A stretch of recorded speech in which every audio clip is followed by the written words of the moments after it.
Japanese ഗാർഡനിൽ ഉണ്ടാക്കണം നമുക്കൊരു വലിയൊരു ആഗ്രഹമാണ്. അപ്പോൾ അങ്ങനെ ഞാനൊരു ജാപ്പനീസ് ഗാർഡൻ സെറ്റ് ചെയ്തതാണ്.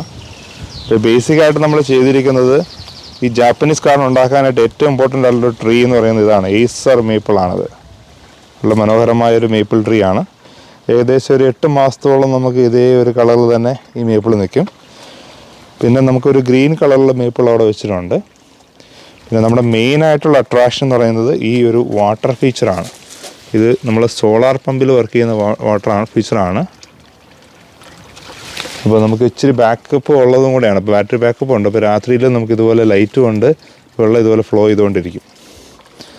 പിന്നെ ഇവിടെ പ്ലാന്റ് ചെയ്തിരിക്കുന്നത് ചൈനീസ് ലാർച്ചിങ് ട്രീ എന്ന് പറയുന്ന ട്രീ ആണ്. ഇപ്പോൾ നമുക്കൊരു ജാപ്പനീസ് ഗാർഡൻ ലുക്ക് കിട്ടാൻ വേണ്ടിയിട്ടാണ് അത് ചെയ്തിരിക്കുന്നത്. ഇതൊക്കെ കോണിപ്പർ പോലത്തെ ചെറിയ ചെറിയ പൈനുകളാണ്. ഒരു ബുദ്ധൻ്റെ ഒരു സ്റ്റാച്ചു ഇവിടെ വെച്ചിട്ടുണ്ട്. ഇപ്പോൾ പിള്ളേർക്കൊക്കെ ആണെങ്കിലും വന്നിരിക്കാൻ പറ്റിയ സംഭവമാണ്. ഒരു ബെഞ്ച് ഇവിടെ ഇട്ടിട്ടുണ്ട്. ഇതിൻ്റെ ഏറ്റവും വലിയ അട്രാക്ഷൻ നമ്മൾ ഇവിടെ ഒരു പോണ്ടും കൂടെ സെറ്റ് ചെയ്തിട്ടുള്ളതാണ്.